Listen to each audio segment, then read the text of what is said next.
और मेरे साथ संजय कुमार भी हैं, देश के जाने माने सेफोलॉजिस्ट हैं, CSDS से ताल्लुक रखते हैं और मुझे पता है कल की बैठक पर संजय जी की भी पैनी नजर होगी और कुछ गुणा भाग संजय जी ने भी किया होगा। कुछ एक आंकड़े संजय जी मैंने भी दिखाया, इसीलिए आप ही से शुरू कर रहा हूं।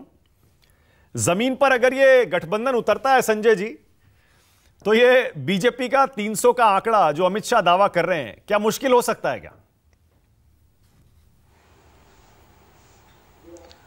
अगर जमीन पर ये जो गठबंधन कल आपने देखा पटना में, अगर ये सारे लोग एक साथ इकट्ठा हो जाएं और मान लीजिए बीजेपी के खिलाफ एक उम्मीदवार खड़ा करें, तो बीजेपी के लिए 300 सीटें तो पार करना असंभव बात होगी। ऐसा तो संभव नहीं है कि बीजेपी इसके बाद 300 सीटें जीतेगी। लेकिन आपने कई सवाल जवाब किए खुद की, क्या सचमुच इनका साथ आना संभव है या नहीं है। लेकिन हाइपोथेटिकली मैं एक बात कहने की कोशिश कर रहा हूं कि अगर मान लीजिए 2019 के चुनाव में जितनी सारी पार्टियों को जितने वोट मिले थे, उतने ही वोट अगर 2024 में मिले और इनका गठबंधन हो भी जाए, सब इकट्ठा हो जाएं, तो बीजेपी को तकरीबन आप 245 सीटें तक ला सकते हैं।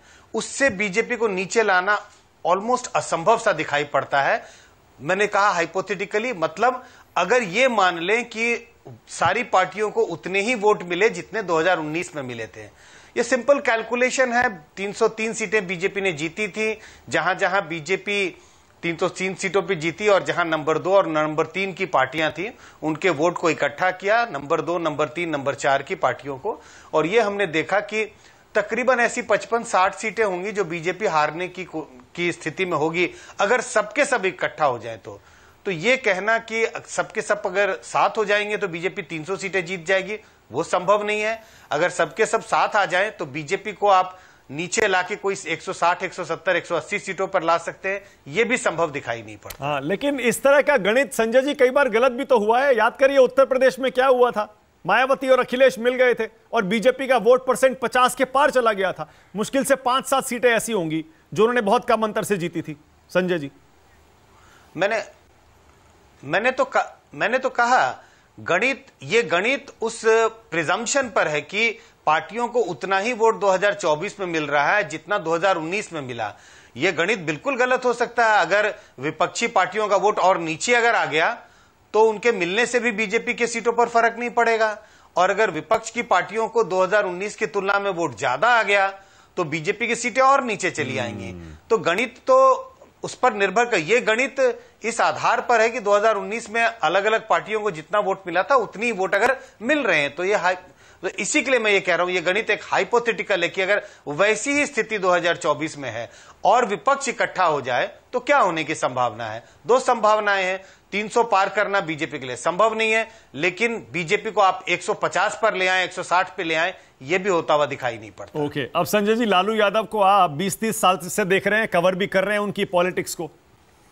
लालू यादव ने कल प्रेस कॉन्फ्रेंस में हंसी मजाक में आपको लगता है कोई इशारा किया है, या हम उसमें ज्यादा पढ़ रहे हैं, जो वो कह रहे थे कि राहुल गांधी पे सारा फोकस उन्होंने शिफ्ट कर दिया?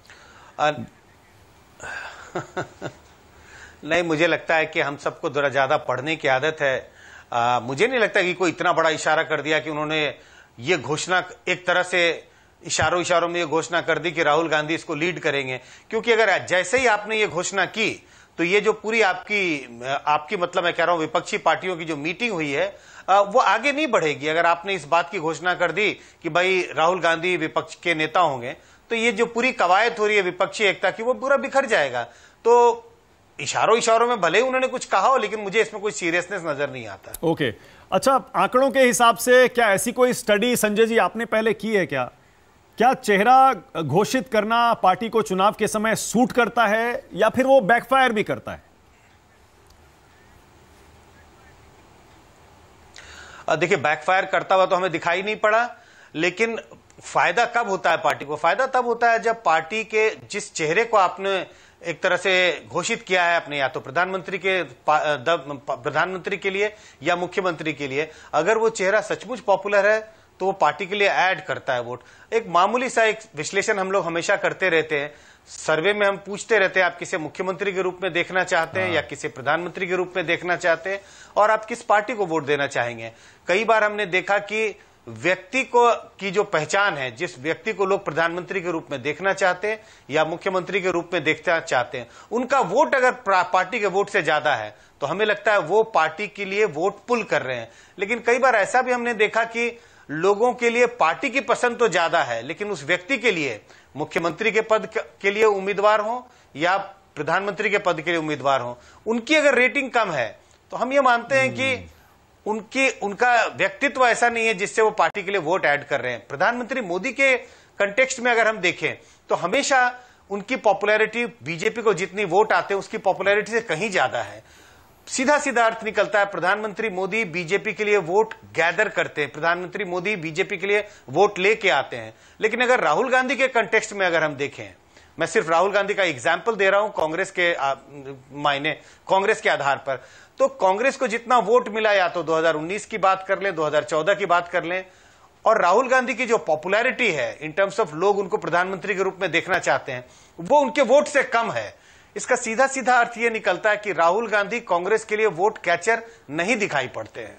ओके, इसीलिए मैं थोड़ी सी क्लैरिटी शक्ति यादव से ही ले लेता हूं।